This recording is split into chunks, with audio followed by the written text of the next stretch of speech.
Hey, this week we talk the breakup of Bradley Cooper's marriage, which absolutely everyone saw coming.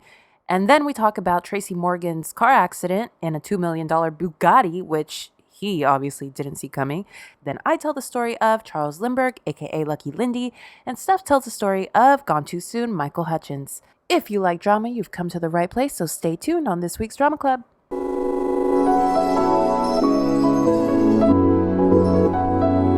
What up, fam? It's good, y'all. Feels good, right? Yeah, I know it, dude. And without further ado,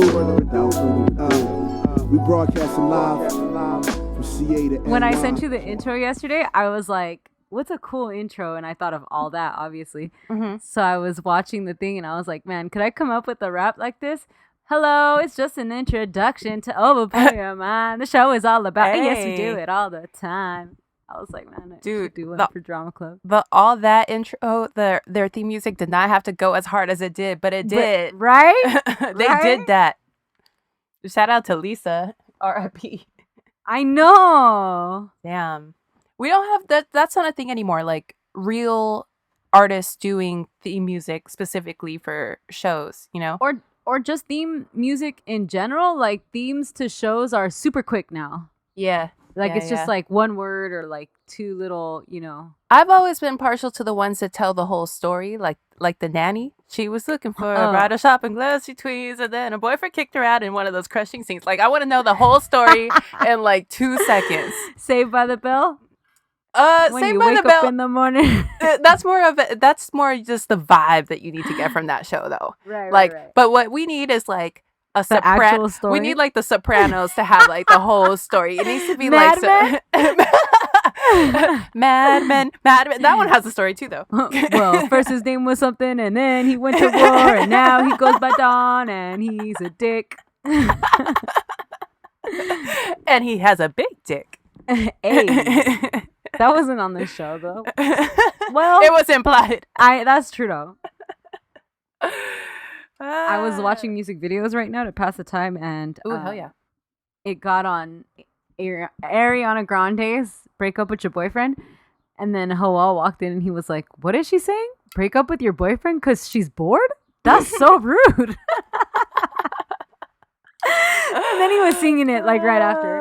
That song fucking goes. Yeah, it is rude, but it's cute. It's a cute.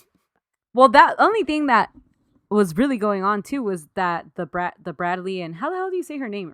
Irina? I don't know her name. Okay, Bradley Cooper and his girl. There's been a breakup rumors for a while, which for the longest time we thought was because of the movie. Yeah. Because they're trying to push Gaga and Bradley kind of like in the public, but I don't know. NT Lawyer and Us Weekly, which I don't trust, was saying that she's moving out. Yeah. I'm not surprised. The obligations to that movie are over, because you have to do like all the press and the red carpets and the award show circuits. Right. I could see like if they were maybe close to broken up before that or during or whatever, you do what you got to do. It's business. Right. The business of show. Mm-hmm. Yeah, but I mean, if I don't know if this is yes, it is speculation, but the rumors are that he's gay. Yeah, I never heard that before. Where have you heard that? NT says it all the time. I've heard, I know people who are like, I've slept with Bradley Cooper. Oh, wow. Yeah. And then also, just apropos of nothing, this randomly the other day, Jazzy texted me, Bradley Cooper is gay? And I was like, how do you know that? And then she was like, I know a guy who told me that he slept with him. Oh, wow. So, like, it's just one of those pervasive rumors. That's interesting. I had literally never heard that before.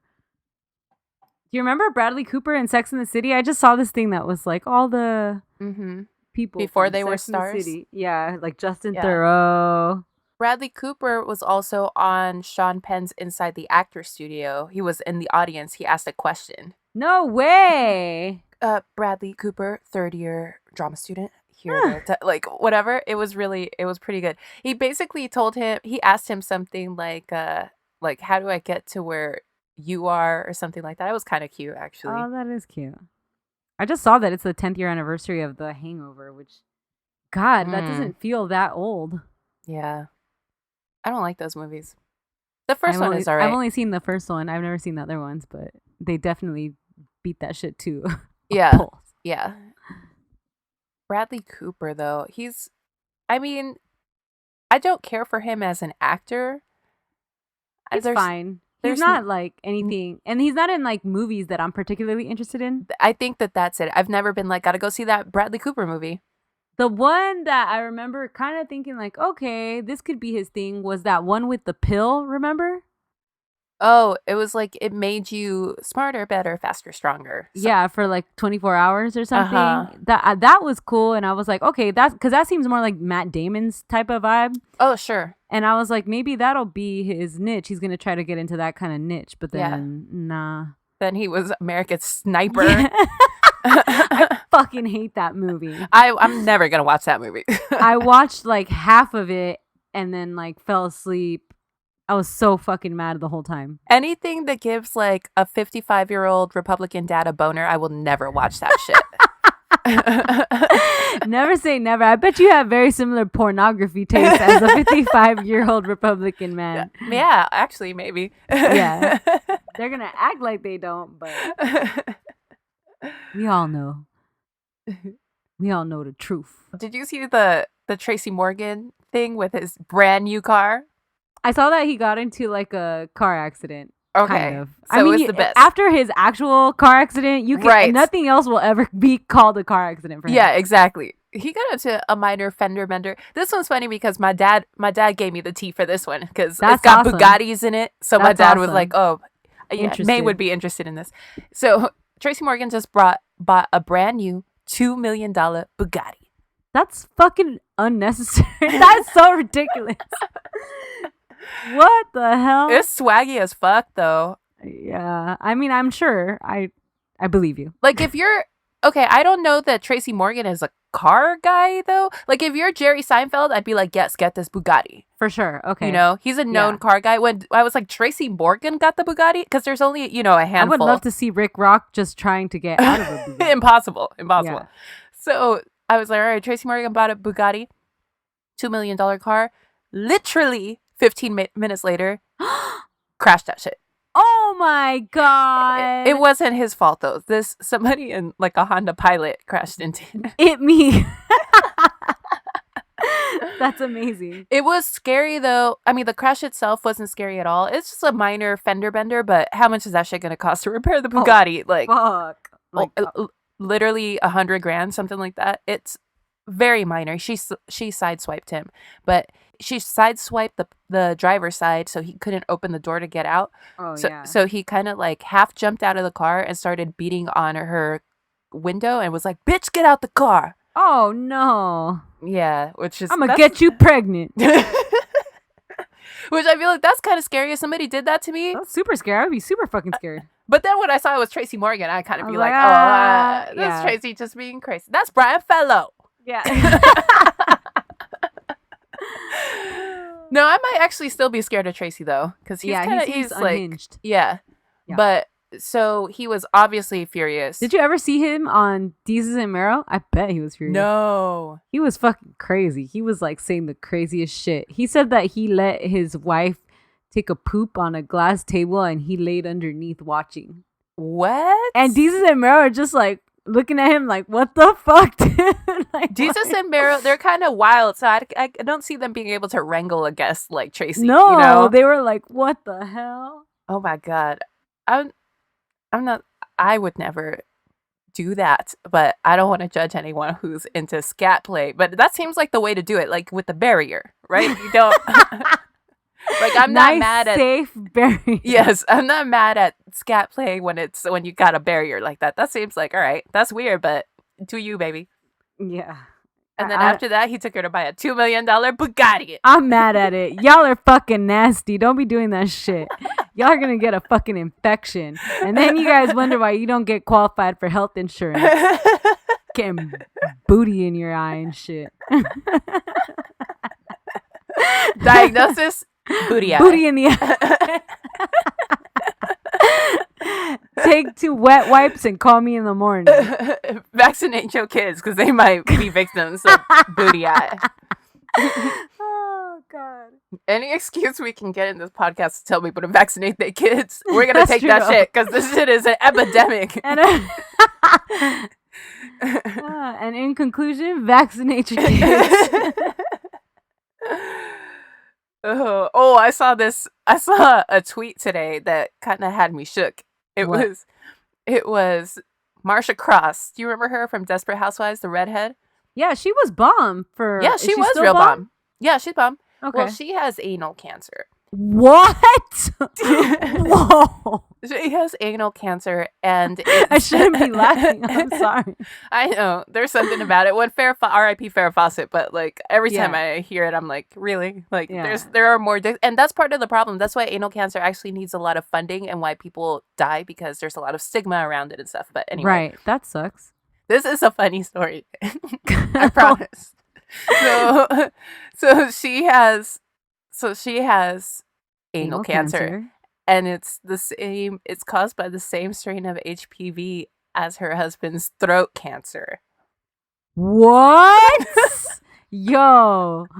I mean, I'm no fucking mathematician. That shit do add up though. That shit adds up. So I saw the tweet was something like, "There's a lot of information to process in one headline." Yeah, seriously. Her husband has throat cancer too? Mm-hmm. Ooh. That sucks. But is it treatable though? Like, Throat cancers, I think of literally all the cancers, is the most treatable. is that's what Michael Douglas had, right? Yeah. Uh-huh. And that's what also Renee, Celine Dion's husband, had too, and he was like good for like Oh. a decade or something or more. Yeah. It's one of the more treatable cancers, so I think he's like, for the time being, it's fine. But vaccinate your kids. Yeah. Ooh. Truly, HPV, get that vaccination because you don't Totally you don't, preventable. it's totally preventable, and people wouldn't be in this bullshit years later. Yep. Okay, let's introduce ourselves. Oh, hello everyone. My name is Stef. My name is May, and I'm here to say, Welcome to the drama club today. hey, there you go. This is the podcast all about celebrity scandals, gossip, biographies. Entertainment news, Yeah. Twitter, Instagram, social media updates, I guess, right? Vaccinations. Vaccinations, scat play. No, I don't want us to be known for that. That's fucking weird. I actually didn't know that term until you just said it. Oh, I know all the fetishes. Oh, shit, man. You got your degree in fetishes? I got a dictionary. I'm the fetish dictionary. Dr. Fetish.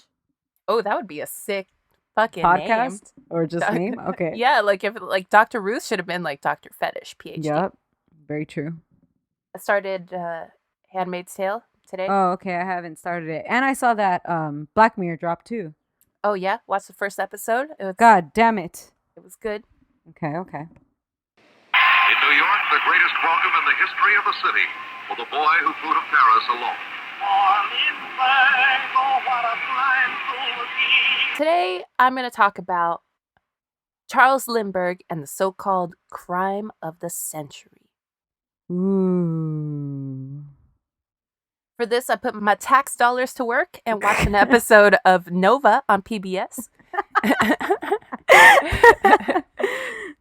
called Who Killed Lindbergh's Baby? Ooh. I also did all the Wikipedias, of course, and watched a ton of YouTube documentaries on Lindbergh. So Charles Augustus Lindbergh was born on February 4th, 1902 in the Motor City, Motown. 1902? Yep. He a baby. What the fuck? He a baby. The baby. So he was born in Motown, Detroit, Michigan. And little Lindy was super into anything with a motor and anything mechanical from the time he was a little tiny baby. Nice. He moved around a lot because his parents broke up when he was 7. So he ended up going to over a dozen schools as a kid. You know, for how much they talk about how people never got divorced back in the day, I feel like everybody we talk about, their parents got Yes. divorced back in the day. But there's like the correlation right there that they all got scandals though. Yeah, It's that's like true, though. it was so rare, and then like all these divorced people have like these major ass scandals. Because once they were divorced, they were like, fuck it. Might as well Yeah. just keep on being crazy. Yep. Yeah, so it must have been pretty tumultuous for him though, because especially back then, imagine it was. I'll never forget it. They said, you know, the average person didn't travel more than like 5 miles away from their house or something. Wow, that's crazy. And so this fool ended up going to over 12 different schools on East Coast, West Coast, Midwest, South, like fucking everywhere. He was just That's bouncing wild. around. He was like on the fucking prairie trail and shit. Like he got bit by a snake, and then like so our boy Chucky must have held it together enough because he enrolled at the College of Engineering at the University of Wisconsin-Madison in 1920. nice. This must have made his parents pretty happy because his dad was a congressman and his mom was a chemistry teacher, so I'm sure they were pumped with little Chuck because he showed an interest in something respectable like engineering. Right. But by his sophomore year, Charles was not feeling school because he was really more all about getting down and dirty with the actual machines, you know, than being like sitting in a classroom.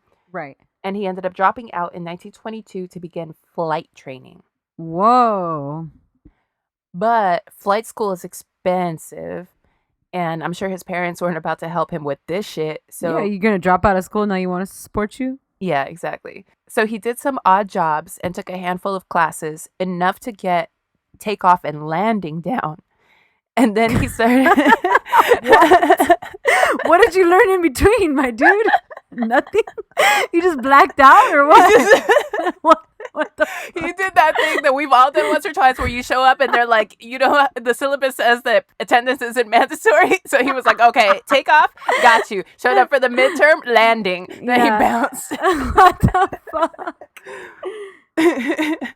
So anyway, so he got the takeoff and the landing down, and he started working with a stunt flying team to earn more money to complete his flight training. So this fool took a job that required flight expertise to be able to afford lessons to learn how to fly. Oh my god. What a savage. The ball's on this guy, am I right? For real. Okay. He also did skydiving and wing walking. What the fuck? In like 1920? Yes.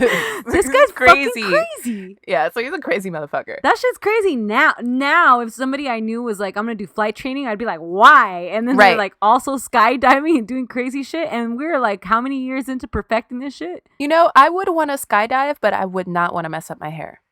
Jenny liked skydiving. Like she did it and immediately went back to do it again. Like she said she had never felt more alive. Would you ever want to do the indoor one? Oh yeah, I'll do that one. Because that seems like you get all the feeling of it. You still mess up your hair, pretty though. safe. Yeah. Yeah. My hair would be fine. Yours would not. Mine would be a fucking mess. Then I could start Theranos. I was laughing so hard when we're talking shit about her makeup. Yeah. And I'm like, bitch, how about you take lunch? Go to the Macy's counter and get your makeup checked out. Oh my God. That was so funny. And then I thought about you're a Macy's VIP. Oh yeah, hell yeah. I actually read an interesting article just yesterday. I wish I would have read it before I did that, where it was talking about like who's allowed to look a mess and be a mess. And it was like Black women aren't allowed to do that because you show up and they'll be like, oh, your hair is natural. That shit is unprofessional. Change That's that shit actually and stuff, true. you know? Yeah. But I was like, damn, white privilege rears its ugly head again. Yeah, I don't like white girls that look a mess too, though. I'm like, what the fuck? They start to look like trailer trash. But they're allowed to get away with it to an extent that anybody else wouldn't. Oh, yeah. No. Black girls wouldn't even be able to get in the door. Right. Looking the way that fucking Lizzie Holmes did. Oh, God. So by 1923, Charles is 21 years old, and he has been in and around planes a lot, but hasn't flown solo yet. But he saw an airplane for sale for $500. Oh, my God. That he completely fell in love with, and he went to Georgia to buy it. There, someone who was buying an identical plane gave him a half-hour crash course on how to fly it, and Chuck was like, dope, I got this. And he did his first solo flights above the field in Georgia where he bought the plane. Oh, my God. Fuck this guy. I don't like this at all. I'm so nervous. You're scared of this podcast now? I knew it. I knew the day would come. Shut up, man. Oh, God. So he stayed there for a week to get more practice time, and then he took off 140 miles west to Alabama, marking the first time he flew solo any significant distance. Mm-hmm. Chuck spent the rest of the year continuing to work as a stunt flyer under the name Daredevil Lindbergh. Oh, that's cool as fuck. I want that jacket, Yeah. you know? Yeah. Like that font from back then. Yeah, hell yeah. So, but this time he was like the pilot. So he's moving up in the world. He's also seemingly crashing his plane left and right because I read about 3 or 4 more crashes that he was in just that year. What? In 1924, Chuck started what would be a year of military flight training, which thank goodness, because this dude seems like he needs some fucking lessons. Right. 8 days before graduation in 1925, Charles had his most serious crash when he collided mid-air with another plane and had to ditch his plane. What the fuck? Yeah. This is crazy. This guy has 9 lives or what? Despite all this, he graduated first in his class. Shut the hell up. Who else was in his class? That's what I'm saying. If this fucking clown graduated first, oh God. I'm low-key stressed about like any air travel that takes place before Mad Men time now. Oh, me too. So now Charles was a second lieutenant in the Air Force Reserves. But there wasn't really anything going on at the time. It's 1920, so it's like we're out of World War I. Like he was just kicking it, you know. Mm-hmm. So the army didn't really need him, and they were like, you can go back to doing whatever the fuck you were doing before. But he's still in the reserve, so he's still getting that pay. But they get paid, right, during the reserves, or it's only when you actually get out there? They get paid, not a lot, but they do. All right. So Lindy went back to being a stunt flyer, but now he was also a flight instructor. Jesus. In 1926, He was like, I'm gonna show you guys how to land. I'm gonna show you guys how to take off, and then the rest you're on your own. In 1926, Chuck became a mailman. What the fuck? Whoa, plot twist. Once again, fuck my mailman forever, by the way. But Charles had a cool job though, because I guess he was a pilot. He was like he carried the mail in an airplane. And I guess there wasn't cool. like that many of them at that time. Yeah, that's pretty cool. I thought straight up he was like walking door to door. No, like, hey, Yeah, like your good to mailman, see you. exactly. Yeah, right, yeah. No, he was flying the mail. And actually, I read somewhere that was one of the most dangerous jobs in the U.S. at that time. Like, they had, like, almost all of them were just dying. All to send your Aunt Sally a postcard. I know. Okay, so he crashed his mail plane a couple of times within the year and escaped serious injury on both occasions. So Teflon Chuck was just lucky as fuck, and he was feeling himself. Right. All right, let's back up a little bit. 8 Okay. years earlier, in 1919, the first transatlantic flight was completed from Newfoundland to Ireland, which was cool and all, but from those 2 points, it actually isn't super far. It's only like 1,900 miles. Okay. And also, that flight was done by 2 dudes. So these guys could switch off flying or sleeping or navigating or whatever. So yeah, everyone was like, that's cute that you guys did that, but let's get to the real shit. So, because they just kind of like came and went, like no one really cared that shit happened. Yeah. So shortly after those dudes did that, this French hotelier named Raymond Ortigue was like, I got 25 G's for whoever does this from New York to Paris. Ooh. Which was almost double the distance at 3,600 miles. Because let's be honest, ain't nobody trying to go from Newfoundland to Ireland. Like, yeah, what the fuck? Who's taking that flight? For real, anything you've got in one place, you've got in the other, which is what, cows? In Exactly. 1902 or whatever the fuck? In 1919. So anyway, this dude Raymond is like 25 G's, New York to Paris, Paris to New York. It doesn't matter. You've got 5 years starting now. So the 5 years come and go because nobody was trying to do that shit. Right. It was too dangerous. Then in like 1924, 1925, Raymond is like, come on, guys, let's fucking do this shit. Here's another 5 years. Now go. Yeah. And this time, hella people take it seriously. Literally the best flyer in the world, Renee. Who is this French asshole just playing with all these pilots? He's like, I know. He's like, dance. So the best flyer in the world, Renee Fonck from France, ooh, who was the Allied hero in World War One. Like, he had more air kills than anybody else during that war. He was like, I'll do it. And he crashed on takeoff. Oh, shit. Because these are all new planes and shit. Because no plane before could do it, you know? So Right. Anyway, so he crashed on takeoff. He survived, though. Oh, okay. 2 of the best U.S. naval pilots crashed and were killed while testing their plane. Jeez. And then a couple of French war heroes, Charles Lindbergh and Francois Colli, were like, don't trip, we got this. And they took off from Paris, but they disappeared off the coast of Ireland. Oh, hell no. They barely even, like, got off away from Europe. They Yeah. couldn't do that shit. So this shit is getting ridiculous. People are straight up dying. This and you'd French have- billionaire's in his house like, ha, ha. eating frog legs. Yeah. So, yeah, you'd have to be crazy to try this shit, but you know who's fucking crazy? My man Daredevil Lindbergh or whatever the fuck Yeah. his name was. The mailman. You know who's fucking crazy? The mailman. So in 1927, 25-year-old Chuck got a sponsor and spent over 10 grand commissioning a custom plane they called the Spirit of St. Louis. Aww. On Friday, May 20th, 1927, Chuck took off from New York solo to Paris.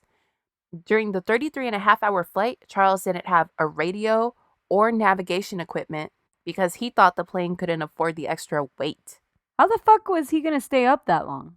I know. And he said that he had been up to 24 hours before, just like getting ready and preparing and shit. So like What? he was just straight up like, I'm gonna be. They didn't have Red Bull back then. I know. And then you don't want to be like drinking anything anyway. I was thinking like maybe he took coffee. Like, no, How you you don't want to gonna be. pee? Yeah, there's no. Oh well, I guess he could like. You could pee. You can't poop though. Yeah, that's true though. Anyway, so even his seat was also basically like a wicker lawn chair because he didn't want the weight because obviously too much weight, too much fuel, you're not going This to make sounds it on awful. the fuel. What are you It gonna sounds get out horrible. of this, dude? $5,000? It was 25 G's Oh, 25? because he didn't really put anything out of his pocket. He had sponsors. I think Yeah. he actually put 2 grand out of his pocket. So he's Men going are to net so 23 dumb. They will grand. do shit like this just for notoriety. Yep. Just for the fucking, just the flex. This fool just Yeah. trying to insta flex that he fucking did it. Just so that next time you're at the club and see a fine ass bitch, you'll be like, hey, guess what Hey. I did? New York to Yeah. Paris, baby. So anyway, all this precaution must have been worth it because he landed on May 21st in Paris and was greeted by a crowd of 150,000. Damn. Because once they realized, oh, he could get there. Like they started gathering around the airfield and they Yeah. created the largest traffic jam in the history of Paris to get there. Wow. He said when he was getting close by, he saw the headlights and he was like, what is this? Like he didn't know like where he was supposed to land because of all the headlights. Wow. And so he fucking made it. That's So pretty boss. They dragged him out of the cockpit and carried him for over half an hour, which sounds terrifying. That does. He probably shit on somebody for sure. He fell asleep. I would fall Yeah. asleep for sure. But this was like the most exciting thing that ever happened. Yeah, this is fucking amazing. This is revolutionary. This is landing on the moon, basically. Yeah, seriously. So, before then, people would have to take ships from New York to Paris. and even that, like, Yeah, they fucking that shit- die, eat yeah. bread. eat bread. Because they run out of food, and then all they got is stale bread, and then they got to eat that. And then they run out of stale bread, and then they got to kill one of the weak kids and eat that. Yeah, and you get like scurvy and shit because they didn't Yeah. have like enough lemons in their diet or something. Yeah, fuck that. Vitamin C. Fuck that. I ain't ever going to Paris. Been there, done that. So, all right, so that was fucking it. Charles Lindbergh was now the biggest star on the planet. Yeah. The front page on the New York Times just said, Lindbergh does it in a huge font. Which is sick, actually. Yeah, that's fucking real sick. He got the nickname Lucky Lindy, which he actually hated because he felt like it took away from like the work that he and like the other engineers did to prepare the plane and like just kind of chalked it up to luck. But Yeah. low-key, he was lucky though. He was. Yeah, it was partial luck. Yeah. Because like it's better pilots than you had done it and or had tried it and failed. Right. And also people he spent like 10 grand on the plane. People had been spending like 40 grand on the plane. It's crazy. And so there's a little bit of luck involved. Of course. So Lindy got his own fucking stamp, which must have been nuts for a mailman. Yeah, that's boss. President Coolidge presented him with the Congressional Medal of Honor. Damn! And then that was nuts too, because Congress had to pass a whole ass resolution because it was only supposed to be for war heroes. Yeah. And they had to like pass a law just to let Lindy get it. It's like, you're a whole new breed of hero right here, dude. Yes. He is a hero. What else would it be? Exactly. Yeah. All right, I get it. The president of France, Gaston Doumergue, Yup. gave him a medal. Fucking golden frog leg and shit. The French Foreign Office flew the American flag. It was fucking lit. That's sick. Back in the States, there were parades, and Lindy flew from Washington, D.C. to New York in a day when over 4 million people came just to catch a glimpse of him in both cities. That's awesome. Time magazine named him their first Man of the Year, and at 25 years old, he remains the youngest ever. Pretty much, there had never been a universally loved worldwide celebrity on this scale, and I don't think there has been ever since. He's like 98 Tom Hankses, minimum. From then on, he cashed the fuck in and balled the fuck out. Hell yeah, dude. His autobiography made fucking bank. I bet. And during his book tour, he was seen by over 30 million Americans, which was 1/4 of the population at the time. Holy shit. Yeah. He's also pretty much single-handedly sparked an interest in the aviation industry. So now people were throwing money at it and business was booming. Wow. So Lindy is rich as fuck, the most famous man on earth, and the face of a growing industry. That's amazing. So there's only one thing missing. A lady Lindy. Ooh. He was like world's most eligible bachelor. He sure was, and he wasn't bad looking. Yeah. All the ladies were like trying to get at him, for real. Ladies love Lucky Lindbergh. All right, so Chuck wrote in his autobiography that his, quote, ideal romance was stable and long-term with a woman with keen intellect, good health, and strong genes. Experience in breeding animals on our farm taught me the importance of good heredity. Whoa, that's weird. So, yeah. Fucking Hitler over here. Mm-hmm.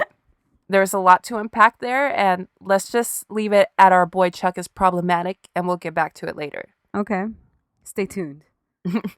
So, in December, Lucky Lindy is still traveling the U.S. and Latin America, having parades and shit, when he meets the daughter of the U.S. ambassador to Mexico, Anne Morrow, in Mexico City. Oh. Anne had a keen intellect, good health, and strong genes. Okay. So he put a ring on it, and the couple married in 1929. They went on to have 6 children, Ooh.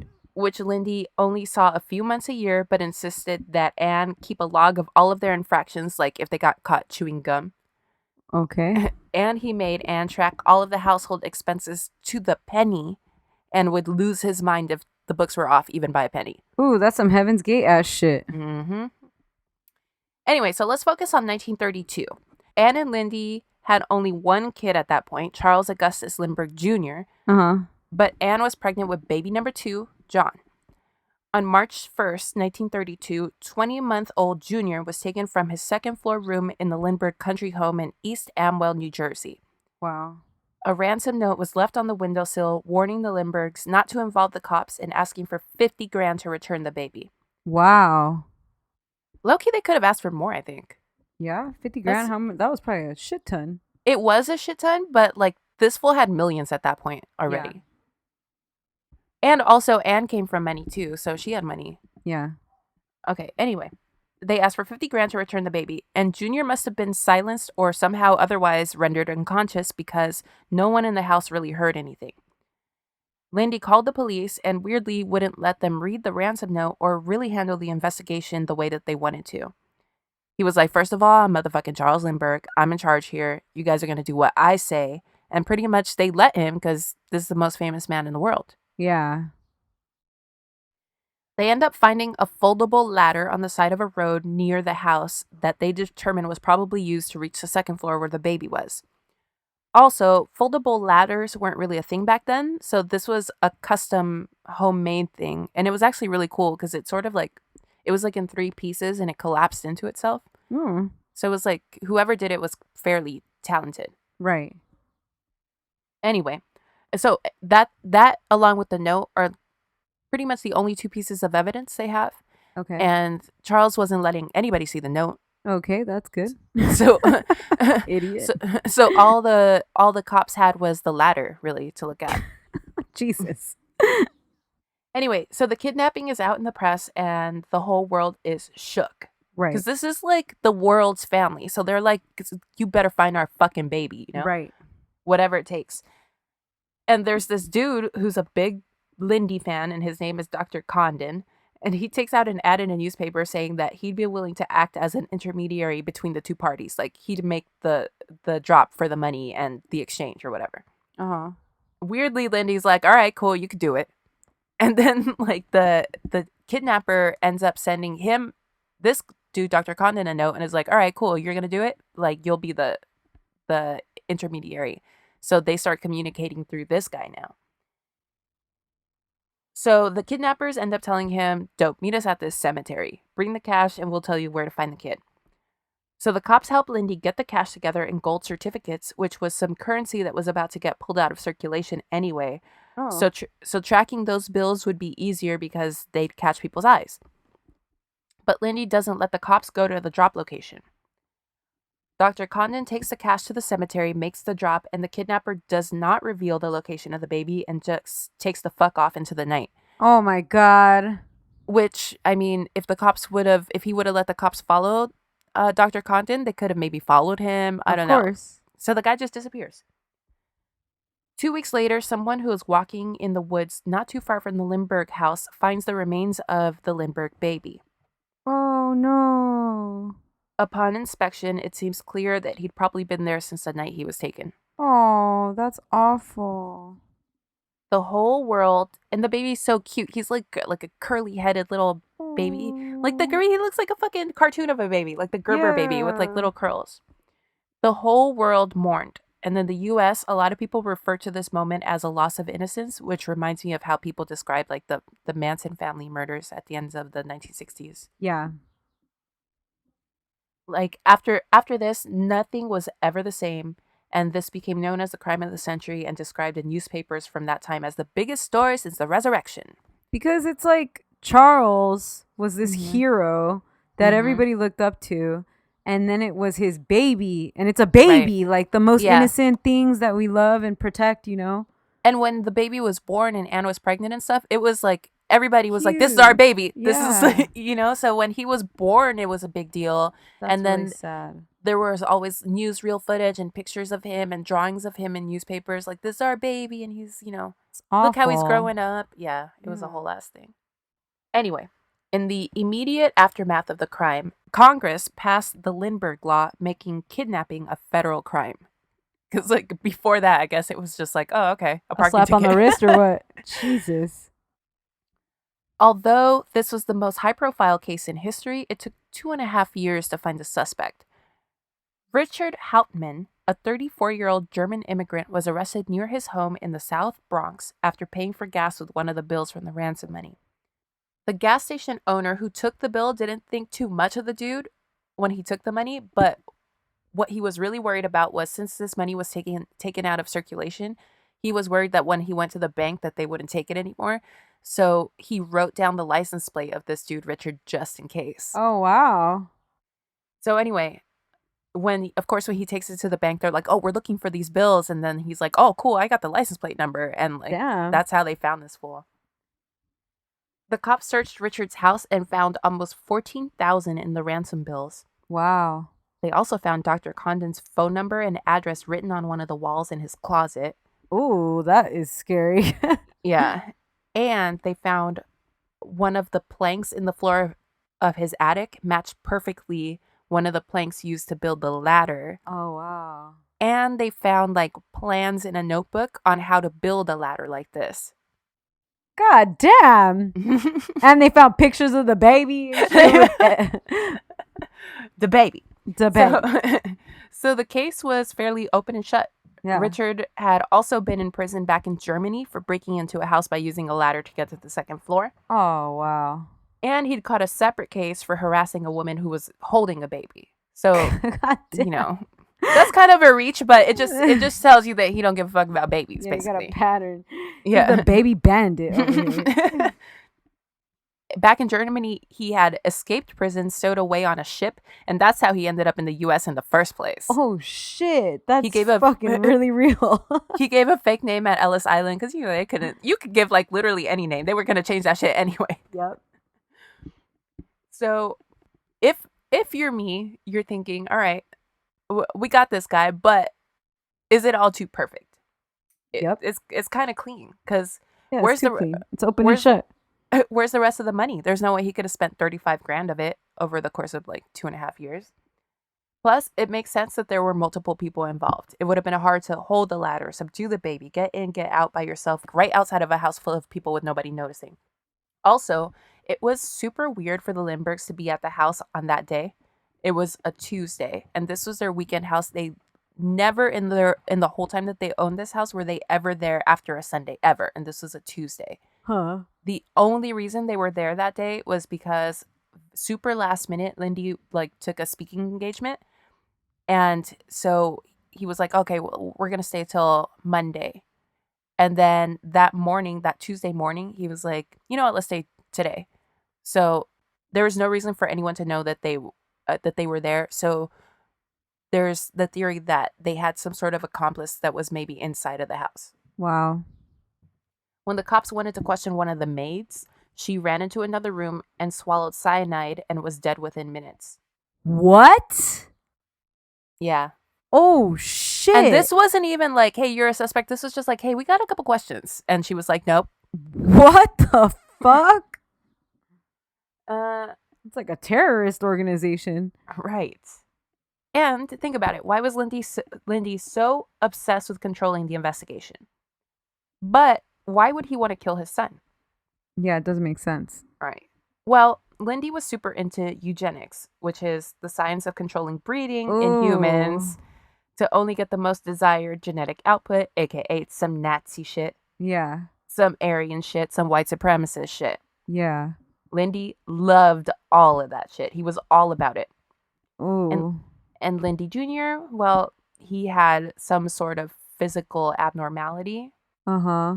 most likely rickets, which just makes it hard for you to walk. In the most severe cases, it deforms your legs, but it didn't seem like Lindbergh baby had that. So if he did have rickets, it was mild, but his pediatrician does note that he wasn't hitting those landmarks like when a baby's supposed to stand up on their own, and Right. he wasn't walking or anything. Okay. Oh, that's Yeah. awful. Mm-hmm.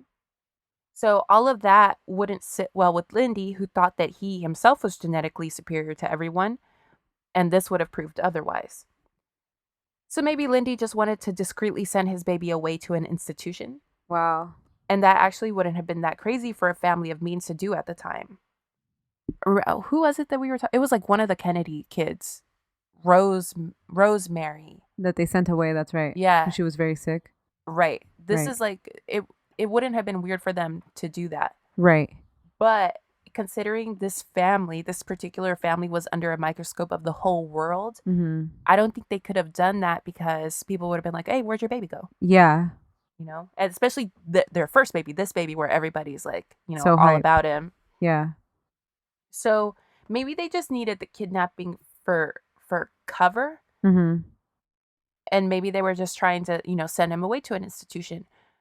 Or I don't know. It's possible. I like the theory that they were trying to do that and then an accident happened. Maybe Yeah.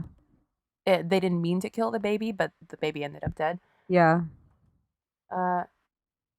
And when they studied the baby's skull, the injuries, it does seem like maybe they dropped him.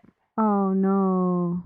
So the theory is that they could have dropped him from the second floor while they were trying to get down the ladder. Oh, no. And then he died right there, and that's why they had to ditch the baby and the ladder and everything and just like leave. Yeah. Anyway, who knows? I don't know what to think. Mm-hmm. But Richard Hauptmann was eventually found guilty and executed for the crime. Wow. Although modern analysis has concluded that Richard most likely didn't write the ransom note, so there's that. Ooh. For sure, Richard is probably involved. Richard most likely has accomplices that we don't know about. That maid, I'll tell you one. Right, exactly. So, yeah, for sure. I guess the biggest question is whether Lindbergh or anyone in that family was involved. But Right. anyway, after all this, the Lindberghs moved to Europe to try to escape the public eye. Mm. There, Lindy became super friendly with the Nazis Mm. and urged the U.S. not to enter World War II because they had no business fighting with other superior whites. Oh, wow. Mm-hmm. He eventually came back to the States, where he died in 1974 at the age of 72 in Hawaii. Wow. What a life. Fun fact, Bloop. secret family alert. Ooh, ooh. Yup, because he could fly and shit. Lindy had not one, not two, but 3 Secret families? secret families in Germany. No way. Because remember, he would only see his kids a few months at a time. Yeah. Mm-hmm. And yeah, so he had fathered 7 children there since 1957. Plus his original 6. Mm-hmm. Damn. Well, he was all about that eugenics shit, so he wanted to get his genetics seed out there. Yeah. That's nasty. His other families knew him by the name Caro Kent. Damn, he was getting other families not even using the Lindbergh name? That's low-key Yeah. impressive. And he had they had no idea Lindy was their dad. I think the moms did. Mm-hmm. They must have, because Well, they you were know, fucking him. well, you could fuck someone and not know their name. You know, Yeah, but not he's the so most famous. Come Yeah. on. The kids, maybe by that time he wasn't that famous anymore, you know? Yeah. It was by 57. Yeah. But and actually one of the moms was like his private secretary, so she Oh, for wow. sure knew. Yeah. And the other 2 were sisters. Ooh. So anyway, so the kids had no idea that Lindy was their dad until one of the daughters read a story about him in a magazine in the 80s. Oh, wow. And then she like saw his picture, and then she started doing some digging, and yeah, she That's found out that crazy. was their dad. And 10 days before Lindy died, he sent a letter to the 3 of the moms in Germany and begged them never to let the secret out. Wow. But 10 years later, the kids figured it out. And Yeah. then 20 years later, in 2003, they started getting genetic testing. I mean, not genetic, DNA testing. And then they proved it. Wow. Yeah. That's so, fucking crazy. story of the crime of the century. Ooh. Good job, May. Thank you. That brought us back in time. What year did he die? 1970 whatever? 74. Okay. So the stories do interlap a little bit. Interlap? Interlope. Overlap. Overlap. Did you say interlope? Interlap and interlope. That's Intertwine. if you guys don't have immigrant parents, that's my favorite thing about having immigrant parents. They say some like crazy shit sometimes. That shit is funny. Like one was telling me that my dad was trying to book a tea time for them on the computer yesterday, and then he was like, "¿Qué mierda con esta computadora? Me dijeron que tenía muchos megabytes." Oh yeah, you want to take a trip on a mega bus? Yeah, like he was like, "¿Por qué está tan despacito esta madre si tiene muchas megabytes?" All right. Joseph Perone, Bronx taxi driver who delivered the ransom note, looked directly at Hauptmann and said, "That is the man." My turn. I'm going to do Okay. the story of Michael Hutchence. Yes, he's fine, huh? Yeah, he is pretty fine. Michael Hutchence was the lead singer of the band In Excess, for those of you who don't know. Mm-hmm. He was born on January 22nd, 1960. That's why I said overlopes a little bit with your story. He was born in Sydney, Australia. Oh, I didn't know that. Okay. But it makes sense after I found that out, then I was looking at him, I was like, "Oh yeah, you are Australian." Yeah, he has Heath Ledger vibes. Yeah, he's curly hair and stuff. He totally Yeah. does. Also kind of reminds me of Gavin Rossdale. Yes. Yeah, They but got Gavin- that same sort of curly hair. Yeah, same kind of vibe. Yeah. Michael's dad was a businessman, and because of his work, the family moved around a lot, and he lived in Hong Kong for some time. Oh, dope. And Michael went to school in Hong Kong where he was a really good swimmer, but he ended up breaking his arm, and so he started focusing on poetry and music, which were his other two hobbies. Oh, he fancy. Yeah. The fam then moved back to Sydney when he was 12, and he went to high school out there. And he met Andrew Ferris, who was a keyboard player, and the both of them started jamming in the garage together. Okay. At this time, Ferris had a band called Dr. Dolphin. Oh, I hate that name. And he convinced Michael to be the lead singer. I know. What year is this?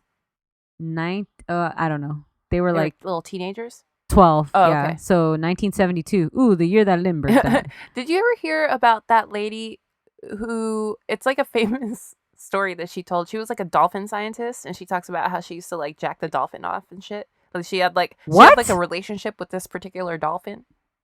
Oh, shit. Yeah. Ooh, that's It is scary. a whole ass thing. That's real. Yo, I think girl. I think there's like a This American Life on it or something. I bet. Fuck. If there isn't, there needs to be. Low key, I'm going to do that from after dinner to light next week. So, Michael's parents were going through a hard time early in his while he was in high school, and they ended up divorcing when he was 15. Okay. Then in 1977, when he was 17, Andrew formed a new band called the Ferris Brothers with his brothers, obviously. And he convinced Michael to come in as vocalist again, and they started doing some gigs around town. Okay. They started performing around Sydney and recorded a set of demos. The Ferris Brothers supported hard rockers on the pub rock circuit and renamed themselves to In Excess in 1979. That's a good ass name.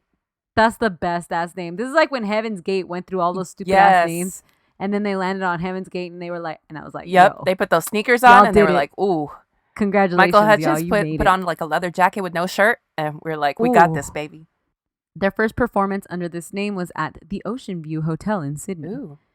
In May 1980, they recorded a single named Simple Simon and dropped their debut album, just self-titled, in October 1980.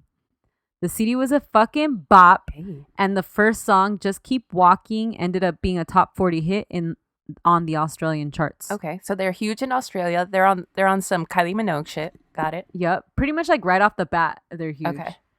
Since Michael was the lead singer, he kind of became the spokesperson for the band, and he was co-writing all of the songs with Andrew Ferris. So Michael and Andrew were really like the two that were, noticeable. The band got to work on their second album right away and started recording Underneath the Colors. Ooh. Meanwhile, Michael was getting a ton of attention for his style on stage. He was super sexual but demure. He was fine as fuck. And he just had a really great overall rock frontman look. Hell yeah. And Like, he's too cool, right? once you get a front man like that, it's money, baby. Like, yeah, like you made it. Yeah. You found your Sid Vicious. Like, you guys are going to fucking make it to the tippity yeah, top. he has great hair. It's like, and the hair is like 80% of it. It's so quintessential. Dave Simpson of The Guardian wrote, quote, watching Hutchence, his hair flailing, crotch thrusting, a mischievous smile forever creeping across his leathery face. Yes. I realized that there was a man born to be on stage, living and loving every minute, an explosion of sexual energy. Ooh. That's like perfect. Yeah. That's like exactly how you should think Yeah. of Michael. And also think about the time before this, your front men were not like masculine like that, not like sexual like that. No, not in this way. Yeah. Yeah. Your closest would maybe be like a Freddie Mercury, actually. Yeah. And even then, Freddie's sexual, but not like, I don't know. Michael's got a different kind of vibe. Yeah. It's a vibe. Cause like, I don't know if women want to fuck Freddie Mercury, Exactly. but yeah. you definitely want to fuck Michael Fuck Hutchence. Michael Hutchence. Yeah, for sure. So he was wild. He was always involved in public brawls, and he would like use drugs out in the open and shit. So the media loved portraying him as this hard partying rocker. Ooh.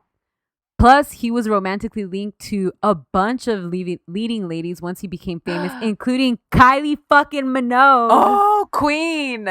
Yeah. Helena Christensen, which is a fucking gorgeous yeah. supermodel, and Belinda Carlisle, the lead singer of the Wow. Go-Go's. So he was like dating famous chick after Yeah. famous chick. Like all of his relationships were high profile. Right. And these are all like the baddest bitches too. Yeah. You got Kylie Minogue on your arm? Ooh. Dope. INXS's second and third albums were super successful, and the band won 7 awards at the Countdown Music Awards, which is a thing in Australia, including Best Songwriters for Michael and Andrew and Most Popular Male for Michael. So he's at the top of his game. But were they popular outside of Australia? Not at this time. Okay. In 1986, Is Belinda he Carlisle Australian? I don't know. Oh, okay. Maybe not.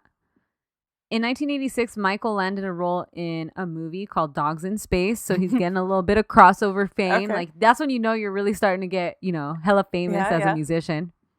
The band took a break with writing music, but they went on tour in Australia and they were releasing singles, but no full-blown albums until their next studio album, which catapulted them into worldwide popularity, Kick. Mm-hmm. The hit number 1 singles include Need You Tonight, Unts, Yep. Da-na-na-na-na-na, New Sensation, Never Tear Us Apart, and The Devil Inside. Yeah. This album hit number 1 in Australia, number 3 in the US, and number 9 in the UK. Wow. And their most famous is probably the song Need You Tonight, which is a fucking bop. Yep. That shit slaps. That shit It's a fucking jam. Billboard said, quote, "It's not lyrically complex, but it's Michael's performance, whisper, gently drawing back with the incredible lust of a tiger, hunting in the night that makes the song sexy and funky." And the video too, I think. Yeah, it's fucking good. Yeah. Could you imagine, like, in the US, they probably never heard of INXS before. Right. And then this is, like, the song and video that they see. You're like, who is this? Yeah, exactly. It's like fully formed because they had time to like grow, so Exactly. God, yeah. The band swept the 1988 MTV Music Awards with the video and song winning in 5 different categories. Wow. Michael did some more side solo stuff around this time and dropped a self-titled solo album. So he's out here working, he's like really making his money. Now that I think about it, Michael was probably doing the George Michael sort of faith era before George Michael. For sure. Like he had that look down and he had that sort of sexuality thing going. Yep, totally. In 1990, INXS released X, which dropped 2 more international hits, Suicide Blonde and Disappear. Fun fact, Michael and Andrew Ferris wrote the song Suicide Blonde after Kylie Minogue said that her look during the 1989 film The Delinquents was kind of like a suicide blonde because she's wearing a platinum blonde wig. Hell yeah. That's awesome. INXS released 2 more albums with less commercial success. And around this time, they were getting tired of touring, tired of writing. And a few of the members had gotten married and had some kids. So they took some time off to be with their families while Michael remained in the public eye because of all of his high-profile romances and antics. Oh, yeah.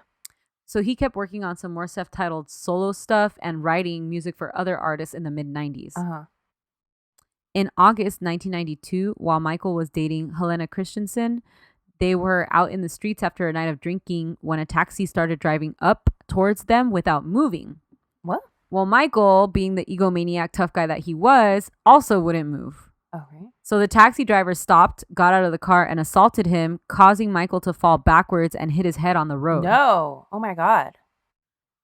Michael ended up suffering a fractured skull, but he refused to seek immediate medical attention.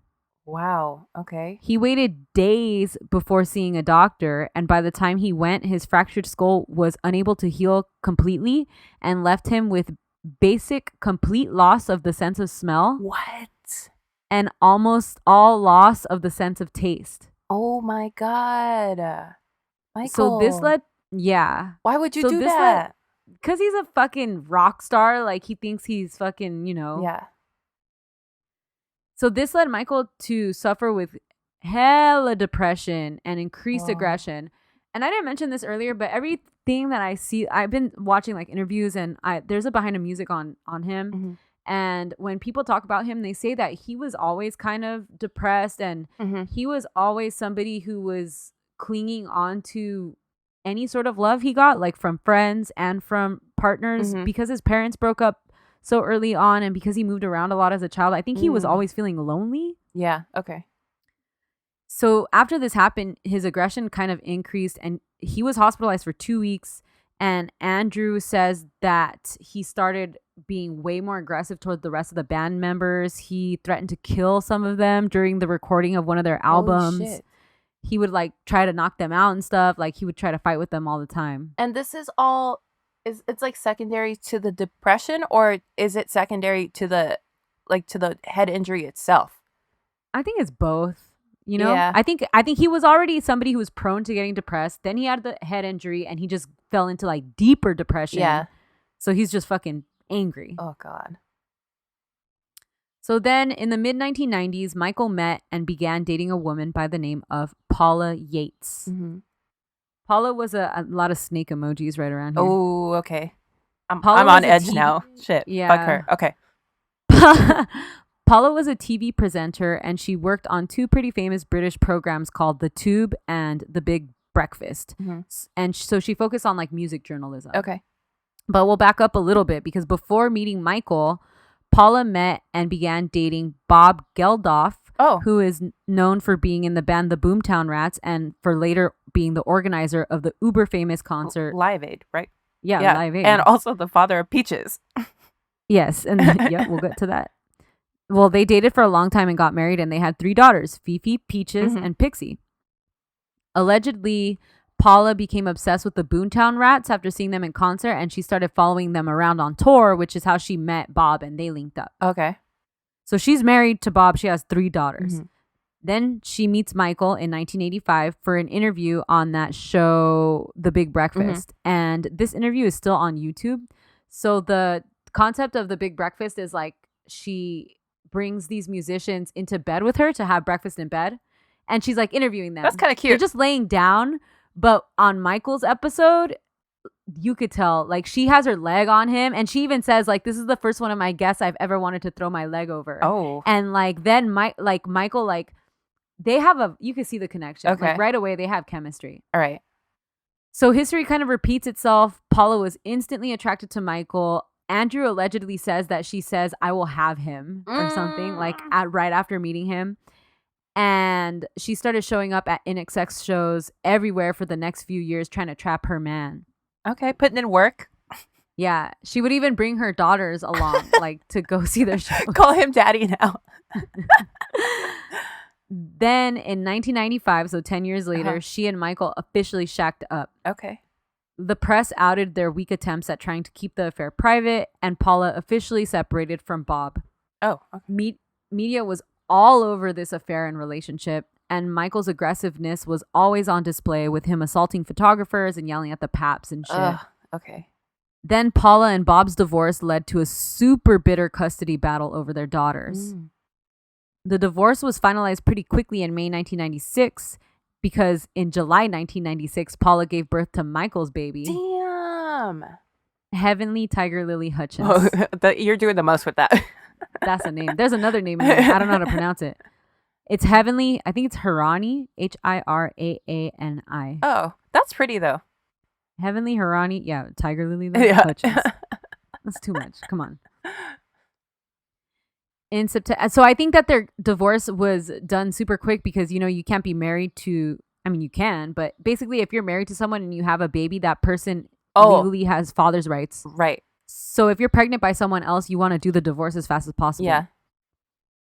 In September 1996, Michael and Paula's nanny found some heroin in a shoebox under their bed, and she alerted the authorities since there was a toddler in the house. Oh, good for you. Good for her. Yeah, good for you, girl. Michael and Paula were both arrested, but the charges were later dropped due to lack of evidence. I wonder, because I feel like if I saw some heroin, I would not know what it was. I'd be like, Pulp Fiction. Yeah. I would be like, oh, this is cocaine, right? Right. Like, yeah, I don't know. Is there a consistency difference or something? I read an article recently of someone who was like trying to figure out if this was cocaine or not, and they said like it looked sketchy like that, so they put it on their gums and it didn't that's smart. numb it, so they were like, oh, this is not cocaine. Ew. What if it's ashes though, and then you have somebody's ashes on your fucking gums? That's weird. That's a vibe. I'm gonna put I'm gonna put that in my will. I want my friends to gum my ashes. Fuck you. I'm not doing that shit. So then In Excess went on a world tour for their 1997 album Elegantly Wasted. So Michael's with Paula. They got a baby. Paula's divorced, and she's in a bitter custody battle. Yeah.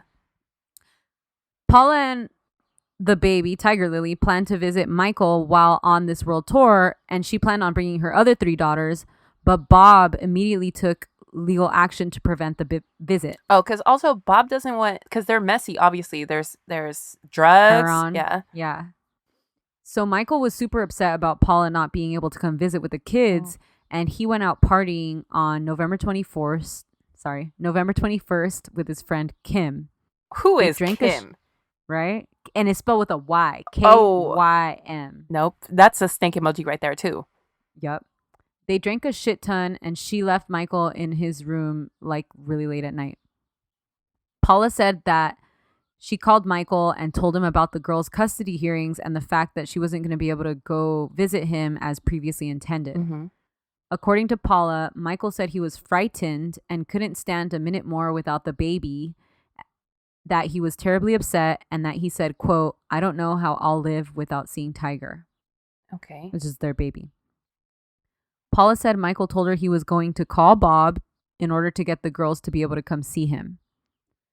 Bob's statement to police indicates that he did receive a call from Michael, who was hectoring, abusive, and threatening during their conversation. The occupant in the hotel room next to Michael also said that they heard a very loud, angry voice swearing at about 5 a.m. on November 22nd. In what world do you, like, you're like, I'm going to call him, I'm going to convince him, and the way I'm going to convince him is I'm going to berate the shit out of him? The same guy who hits his head on pavement and is like, I don't need to go to the doctor, you know? At 9:54 a.m. on November 22nd, Michael called and spoke to his former girlfriend, Michelle Benet. According to Michelle, Michael was crying, upset, and begging to see her. She arrived at his hotel room at 10:40 a.m. Mm-hmm. She knocked and nobody answered, so she ended up leaving. The maid then came into the hotel room at 11:50 a.m. and discovered Michael's body kneeling while facing the door. He had used a belt to hang himself, and he was 37 years old. Holy shit. On February 6th, 1998, after an autopsy and inquest, the coroner ruled death by suicide while under the influence of alcohol and drugs. In his blood, they found alcohol, Prozac, cocaine, and other prescription medication. There were talks around the time about whether or not this was an accidental death because there had been no suicide note. Mm-hmm. But everything basically got thrown out because of the other evidence showing his willingness to end his life. Like I think they had seen that, like, he tried to set it up in one part of the room and then he ended up doing it in this other part of the room. Like, it's definitely not something that I think he was planning on doing that night. Like, Mm-hmm. you know, like, he hadn't left a note and stuff. Usually, Right. I think it's something people take more planning into account, but it's definitely something he intended. He wanted to end his life. And what's so scary is that it seems like he just snowballed. Yeah, Like, he did. He was just in distress, and then the distress just kind of overcame him. Alone. Alone, yeah, in a very, very quick. That's fucking scary. Really scary. Paula went into severe depression following Michael's death. Man. Allegedly, she refused for a long time to believe that he had committed suicide. She kept begging them to keep doing other investigations, and she ended up having to get some psychiatric treatment. Oh. On November 27th, 1997, Michael's funeral was held in Sydney. His casket was carried out by the other members of In Excess and his younger brother. Several In Excess songs were played at the funeral. Michael's younger brother claimed that the day before the burial, Paula went to go see Michael's body and she put a gram of heroin into his pocket before he was cremated. Well, that's something. Yeah. I don't know how to feel about that. Right? Paula spiraled without Michael and she attempted to commit suicide in June 1998. At that time, Bob then won full custody of their 3 children. Well, what about the other baby? She's Paula's child. But someone help her. Paula Yates accidentally overdosed on heroin and died on September 17th, 2000. Holy shit. So 2 years after Michael. Yeah. She was 41 years old. Her body was found lifeless by Michael's daughter, Tiger Lily, who was only 4 years old at the time. Oh my God. Bob petitioned the court to adopt Tiger Lily after Paula died so that she could grow up with her 3 half-sisters. Mm-hmm. Michael's sister tried to intervene to have Tiger Lily come live with her in California, but Bob ended up winning and he was granted formal adoption of Tiger Lily in 2007. Wow. He also petitioned the courts to change her name to Geldof, which Michael's mom and sister both opposed, but she ended up adding it. So it's Heavenly Tiger Lily Hutchence Geldof. Yeah, fuck it. At that point, you just got like a million names. Just fuck it, add it. Yeah. Why not? Throw another one on there, girl. Bob Geldof seems just like a good-ass dude. A real good-ass dude, right? Yeah. I didn't look at his full-blown biography. I did see something that said, like, I think there is like some mini scandal in his pocket. I think so, too. In the 80s? I think so, yeah. But I mean, in terms of father, like he's top notch. He even like I think ended up becoming a huge advocate for fathers' rights because he had a lot of problems with the courts just because Paula was the mom, which is a very antiquated point of view in terms of custody that just mothers are, allowed to get custody. And a lot of the things he always brought up was like, she's a fucking drug addict. Like he's like, let me take care of the babies, Right. So Bob ended up raising the 4 girls, and his eldest daughter with Paula, Peaches, became a model and column writer for Elle in the UK. She also wrote and presented her own documentary TV program about fashion. She was 11 years old when Paula had died of the heroin overdose. Then on April 7th, 2014, Peaches was found dead of a drug overdose at the age of 25. Man, R.I.P. Yeah. You knew about that already, man? Yeah, I knew about Peaches. I didn't know about her at all. Because Peaches used to run with like Amy and shit.